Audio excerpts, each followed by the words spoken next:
আসসালামু আলাইকুম। সবাই কেমন আছেন? আশা করি সবাই ভালো আছেন। আরও একটি নতুন ভিডিওতে সবাইকে স্বাগতম। অনেক দিন হলো অফিসের কলিগদের সঙ্গে কোথাও যাওয়া হয় না। সবাই মতামত দিল কোথাও যাওয়া দরকার, তবে শর্ত হলো ট্যুরটি অবশ্যই একদিনের হতে হবে। আমরা বেশ কিছু জায়গার মধ্যে ফাইনালি সীতাকুণ্ড নির্বাচন করলাম। আজকে আমরা যাচ্ছি ঢাকা থেকে বন্দরনগরী চট্টগ্রামের সীতাকুণ্ড উপজেলায়। এখন সকাল ৬টা, রওনা হয়েছি ঢাকার উত্তরা থেকে। আশা করছি সকাল ১১টা থেকে দুপুর ১২টার মধ্যে আমরা সীতাকুণ্ডে পৌঁছে যাব। ঢাকা থেকে ট্রেন, বাস অথবা ব্যক্তিগত গাড়িতে সীতাকুণ্ডে যাওয়া যায়। বাসে যেতে চাইলে আরামবাগ থেকে বা যাত্রাবাড়ি থেকে বাসের টিকিট কেটে সরাসরি সীতাকুণ্ডে যাওয়া যাবে। ট্রেনে যেতে চাইলে কমলাপুর রেল স্টেশন বা বিমানবন্দর রেল স্টেশন থেকে চট্টগ্রাম মেইল ট্রেনের টিকিট নিয়ে চলে যেতে হবে ফেনী, এবং সেখান থেকে অল্প দূরত্বে সীতাকুণ্ড বাজার।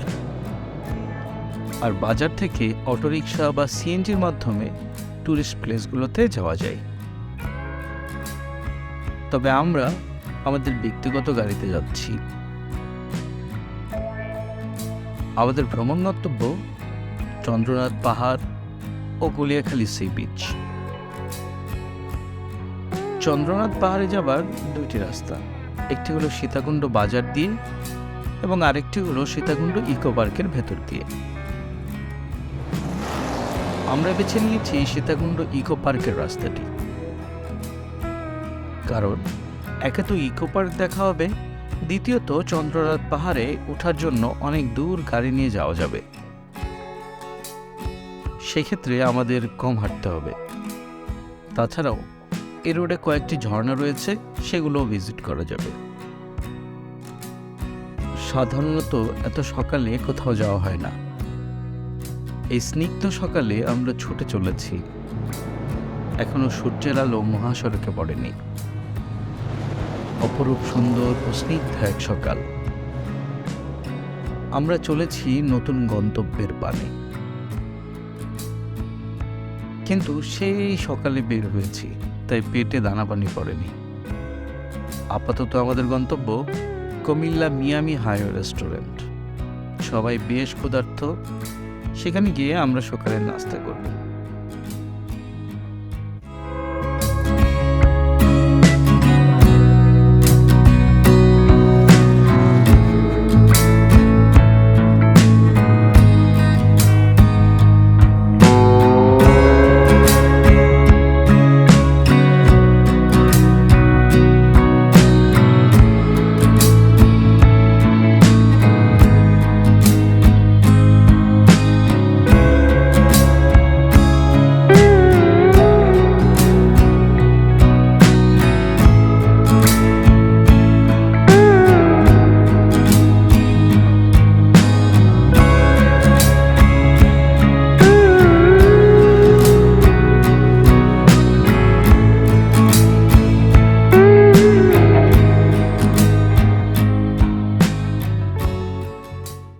এটি মিয়ামি হাইওয়ে রেস্টুরেন্ট। আজ আমরা আমাদের সকালের নাস্তা এখানেই করব। খুবই ছিমছাম ও পরিষ্কার পরিচ্ছন্ন রেস্টুরেন্ট এটি। ঢাকা থেকে চট্টগ্রামগামী অনেক গাড়ি এখানে যাত্রা বিরতি দিয়ে থাকে। এটি ঢাকা থেকে চট্টগ্রামগামী যাত্রীদের বেশ পরিচিত রেস্টুরেন্ট। যাই হোক, সকালের নাস্তা হিসেবে আমরা আজকে নিয়েছি খিচুড়ি। খাবারের মান ভালো ছিল, তবে খাবার সার্ভ করতে অনেক দেরি করেছে। তারপর খুব দ্রুত চায় চমক দিয়েই বের হয়ে গেলাম রেস্টুরেন্ট থেকে। খাবার সার্ভ করতে দেরি হওয়ায় এমনিতেই অনেকটা সময় নষ্ট হয়েছে। তারপরে রেস্টুরেন্ট থেকে বের হতেই দেখি আমাদের গাড়ির চাকা লিকেজ। কি আর করা, আরও আধা ঘন্টা দেরি হলো চাকা ঠিক করতে। ফাইনালি আমরা রওনা হলাম কুমিল্লা থেকে।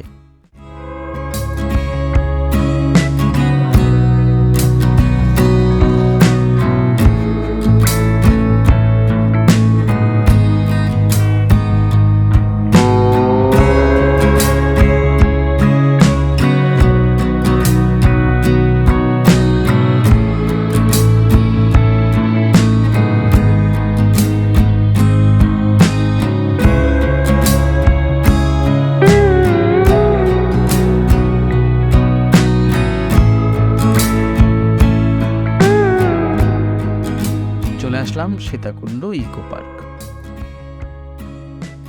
সীতাকুণ্ড ইকো পার্ক, যা বর্তমানে অসাধারণ এক পর্যটন স্থান হিসেবে বিবেচিত হচ্ছে।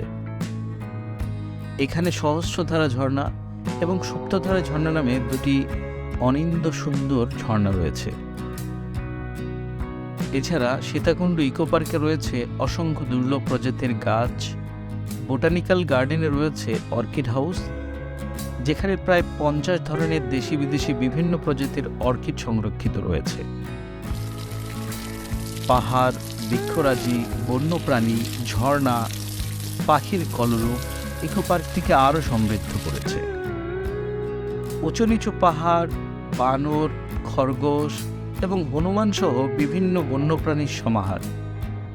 আছে অনেক ফুল, ফল ও ঔষধি গাছ।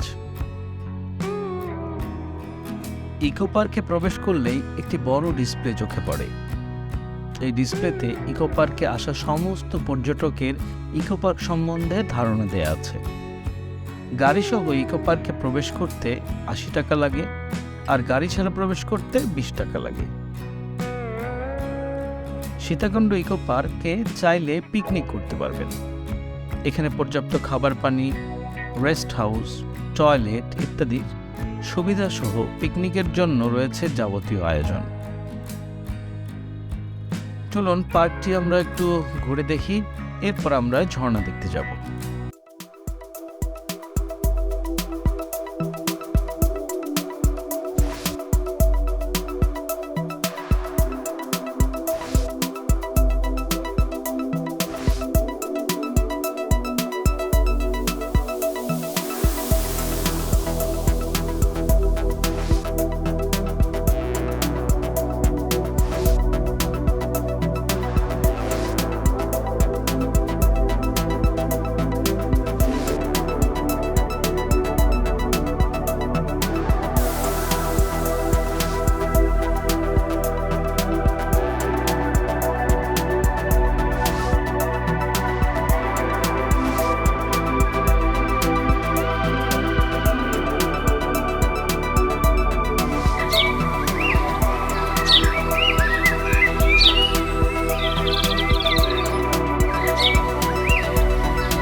এখন যাচ্ছি ঝর্ণা দেখতে। এখন শীতের শেষ সময়, ঝর্ণার পানি না থাকার সম্ভাবনা খুব বেশি। যাই হোক, এসেছি যখন, চলুন দেখে আসি। বেশ কিছুটা পথ এই সিঁড়ি বেয়ে আমাদের নিচে নামতে হবে। দূরত্ব কিন্তু খুব কম নয়। সিঁড়ি বেয়ে নিচে নামার পর কিছুটা ঝিরিপথ বেয়ে আসলাম ঝর্ণার কাছে, কিন্তু ভাগ্য খারাপ, ঝর্ণায় পর্যাপ্ত পানি নেই। ঝর্ণায় পানি না পেয়ে সবাই বলল, চলুন ঝর্ণার উপরের অংশ দেখে আসি।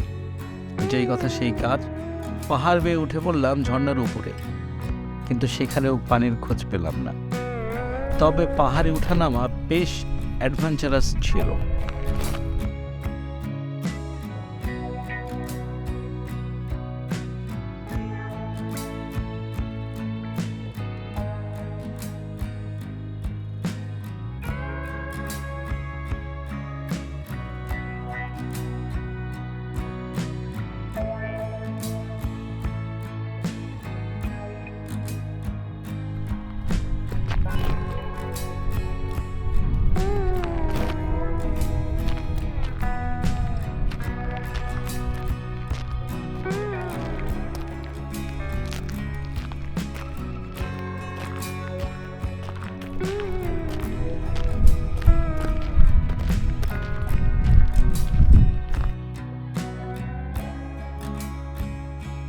এরপরে আমাদের যাওয়ার কথা ছিল চন্দ্রনাথ পাহাড়, কিন্তু একটি দুর্ঘটনার কারণে প্রশাসন কাউকে যেতে দিচ্ছে না, তাই আমরাও আজ আর যেতে পারলাম না।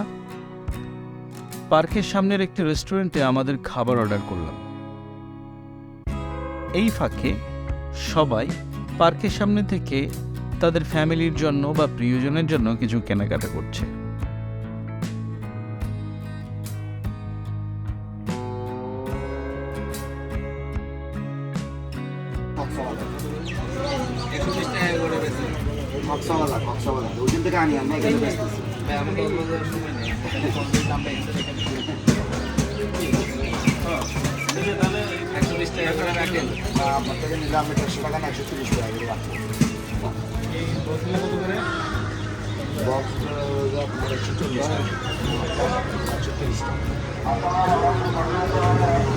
কিনলে সব দুটো করে কিনবেন, একটা বাসের জন্য একটা আমগুর জন্য।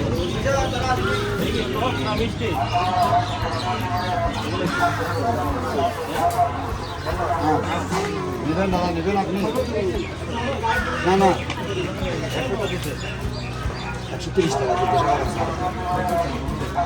আধা ঘন্টা দাও। না না প্যাকেট তো আপনার এখানে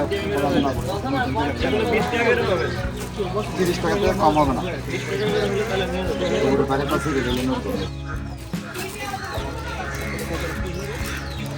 দাদা আপনারা এক না সব 130 টাকা কম নিবে। এগুলো কত করে রাখবেন? 30 টাকা দাদা, প্রতি প্যাকেট আমার 3 টাকা করে থাকবে। এটাও বড়ই, এটা এটা কি তেঁতুল কোনটা আছে? তেঁতুলে পোলা প্যাকেট আছে, খাওয়ার পরে 1 ঘন্টা গেলে 7 থাকবে, 1 ঘন্টা 7 থাকবে গেলে। এই সবগুলো 5 টাকা করে না? 5টা সবগুলো তো 5 টাকা দাও।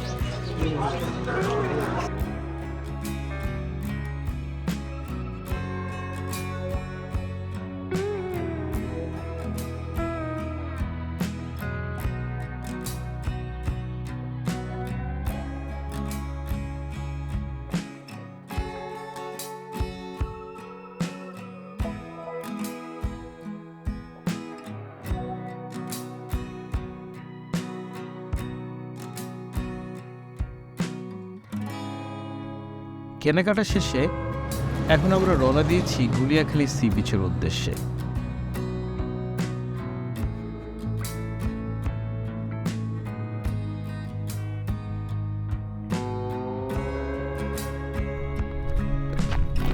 চলে আসলাম গুলিয়াখালী সি বিচ।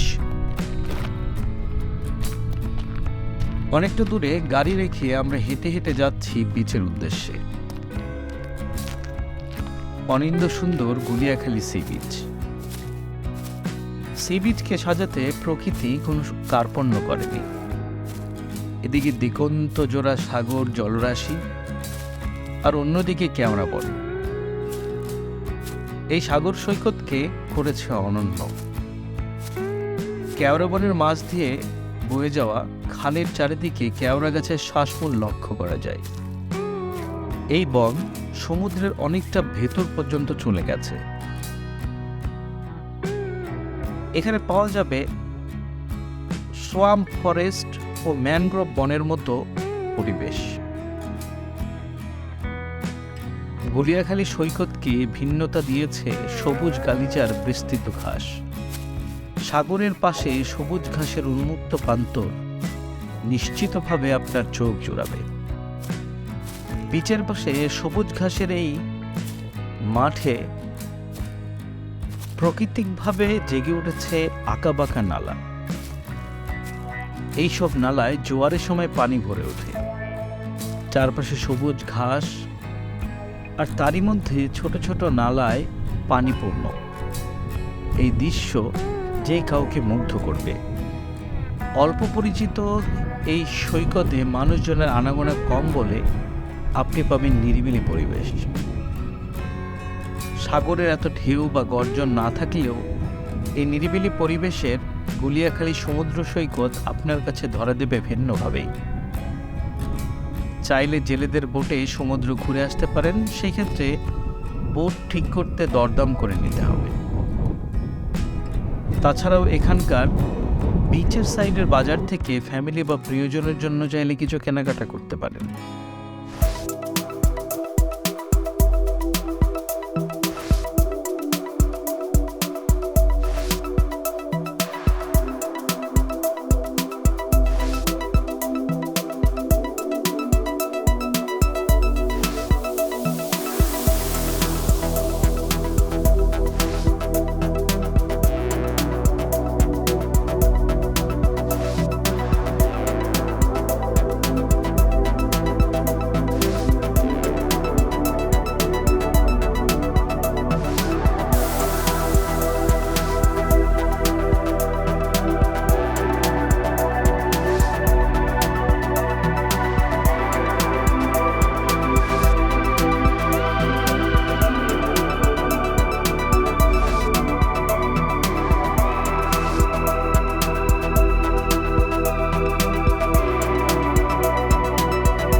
তো আমাদের গুলিয়াখালী বিচ দেখা শেষ।